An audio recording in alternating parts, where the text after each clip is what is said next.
அல்ஹம்துலில்லாஹ். புகழ் அனைத்து அல்லாஹ் ஒருவனுக்கே.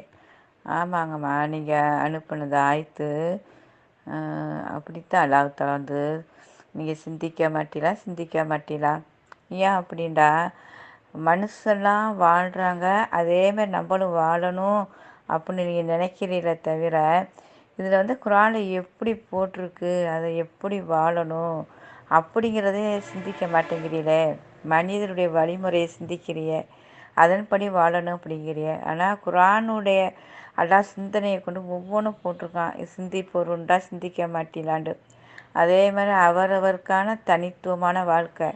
அப்போ தன்னந்தனியாக தான் என்னிடம் வருவிய, தன்னந்தனியாக தான் கேள்வி உனக்கு கேட்கப்படும், கூட்டு கிடையாது அப்படிங்கிறதுக்கு அல்லாஹ் தஆலா சொல்கிறான். எப்படி ஒரு தாய் வயிற்றில் வந்து தனித்துவமாக நீங்கள் படைக்கப்பட்டு இந்த உலகத்துக்கு தனித்துவமாக இறக்கப்படுறீங்களோ, இதே மாதிரி தான் மரணம் அடையும் போதும் தனித்த நிலையில் நீங்கள் மரணம் அடையிறிய.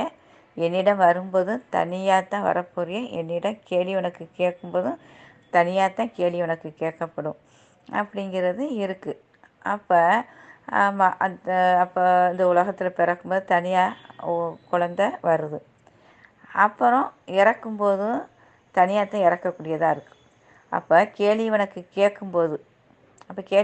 கேட்கும்போது தனியாக தானே அது மலக்கல்ண்டு கேள்வி உனக்கு நடக்குது. அப்போ எந்த ஒரு மனிதரும் அங்கே என்ன நடக்குதுன்னு பார்க்க முடியாது. யாரெல்லாம் அவங்கள சுற்றி இருந்தாங்களோ அவங்க யாருமே அங்கே அவங்களுக்கு நடக்கிற அந்த ஒரு மலக்களுடைய கேள்வி உனக்கு எதையுமே பார்க்க முடியாது, மலக்கள் அல்லாஹ்வை தவிர. அப்போ அல்லாஹ் சொல்கிறான், தன்னந்தனியாக கேள்வி உனக்கு கேட்கப்படும். இப்போ அவங்களோட யார் இருக்கா அப்படின்னா மலக்கள் அல்லாஹ்வும் தான் இருக்காங்க. அப்போ தன்னந்தனியாக ஒரு கேள்வி உனக்கு கேட்கப்படுது. அப்போ தன்னந்தனியாக தான் என்னிடம் வருவீர் அப்படிங்கிற அல்லாஹ் சொல்கிறான். அப்போ இந்த மாதிரி இருக்கும்போது நம்மளுக்கு கூட்டுங்கிறது கிடையாது அப்படிங்கிறது அர்த்தத்தை தான் குறிக்கக்கூடியதாக இருக்குது.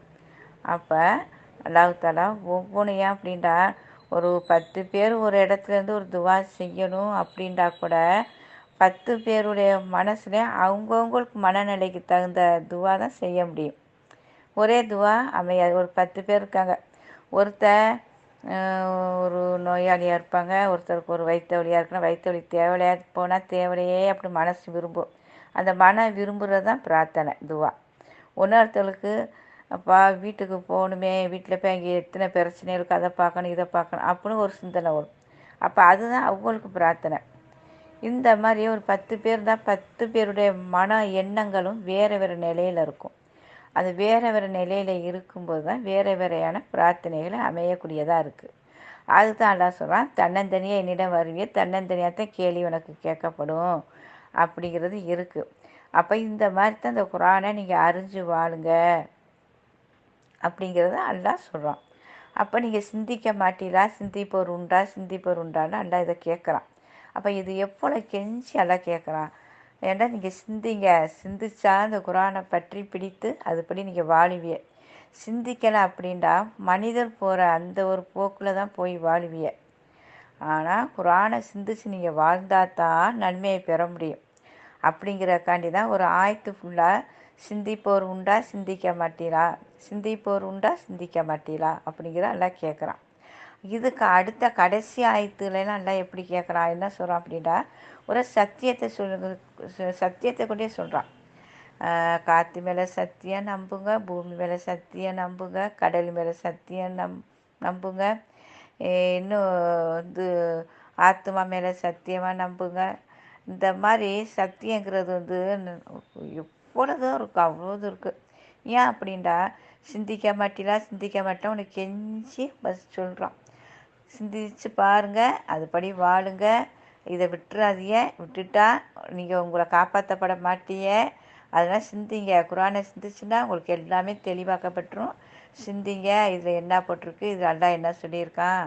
குர்ஆனை திறக்கும் போதே அல்லாட்ட வந்து மனிதர்களின் ஜின்கனி உள்ள ஷைத்தானை விட்டும் எங்கள் இறைவனே உன்னிடம் பாதுகாவலை தேடுகிறோம் அப்படின்னு சொல்லிட்டு அந்த குர்ஆனை திறந்து நம்ம பார்க்கும்போது, ஏன் அப்படின்னா குர்ஆனை திறக்கிறதுக்கு முன்னாடி சைத்தான் அதுக்குள்ளே வந்து பூந்தால் நம்மளுக்கு சிந்திக்க முடியாது.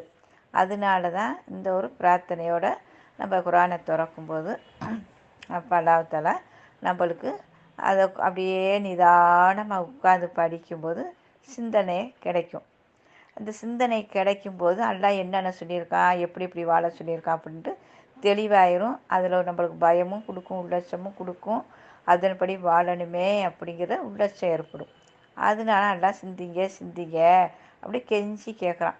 இது கெஞ்சி கேட்டுட்டு சொல்லிட்டும் அப்புறம் சத்தியத்தை பண்ணியே கெஞ்சுறான். ஏன் அப்படின்னா, நீங்கள் நரகத்துக்கு போனாலும் மீள முடியாது, சொர்க்கத்துக்கு போனால் மீள முடியாது.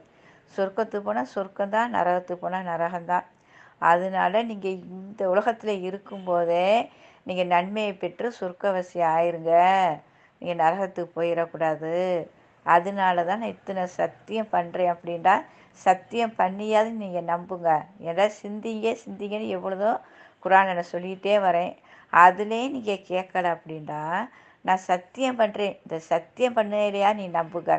எப்படி ஒரு பிளேட்டை வந்து நம்ம எவ்வளோ பணிவாக சொல்லி கேட்கல, இல்லை ஒரு மனுஷட்ட ஒரு தப்பு ஒரு ஒரு தப்பு நடக்குது அப்படி செய்யலை அப்படி கெஞ்சி சொல்லி அவ கேட்கல அப்படின்டா கடைசி கட்டத்துக்கு தான் சத்தியத்துக்கு போகிறாங்க.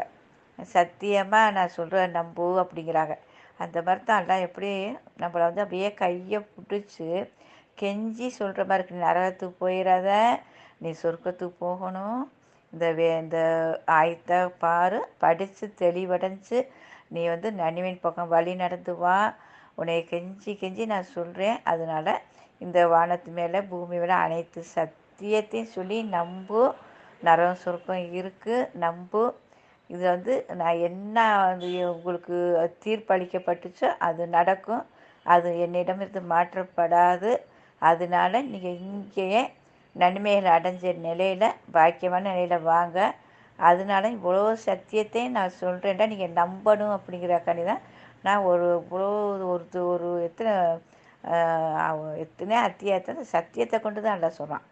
அப்போ இந்த சத்தியத்தை கொண்டு சொல்கிறேன் அப்படின்டா நீங்கள் எப்படியா தெளிவடைஞ்சு நீங்கள் வாழ்ந்து வந்துடணும் அப்படிங்கிறத அல்லாஹ் அப்படியே நம்ம கையை பிடிச்சி அப்படியே அவ்வளோ விருப்பத்தோடு அல்லாஹ் சொல்கிற மாதிரி இருக்குது அந்த உணர்வு. சுபஹானல்லாஹ். அப்போ முடிஞ்ச அளவுக்கு நம்ம எவ்வளோக்கு தெளிவடையணுமோ அவ்வளோதுக்கு ஒவ்வொரு ஆயத்தாக சிந்திக்கணும். ஒரு 2 வரியாக இருந்தாலும் சரி, ஒரு 3 வரியாக இருந்தாலும் சரி, அதில் அல்லாஹ் என்ன போட்டிருக்கான் அப்படிங்கிறத நம்ம சிந்திச்சிட்டாலே போதும். அழகான ஒரு அல்லாஹ் நேர்வழியை காமிச்சிக்கிட்டே இருப்பான். போக போக போக போக அடுத்தது அடுத்தது அடுத்தது எல்லாமே குறியதாக தான் அந்த ஒரு நற்செய்திகள் பூரா கிடைக்கக்கூடியதாக இருக்கும். அல்லாஹ் நம்ம அனைவரையும் இந்த சிந்தனைக்குள்ள அல்லாஹ் போக வைக்கவும் தெளிவுபடுத்தவும், அல்லாஹ் சொன்ன சத்தியத்தை நம்பி வாக்குறுதியை நம்பி வாழக்கூடிய பாக்கியத்தை அல்லாஹ் அருள் புரிவானாக. ஆமீன். அல்ஹம்துலில்லாஹ்.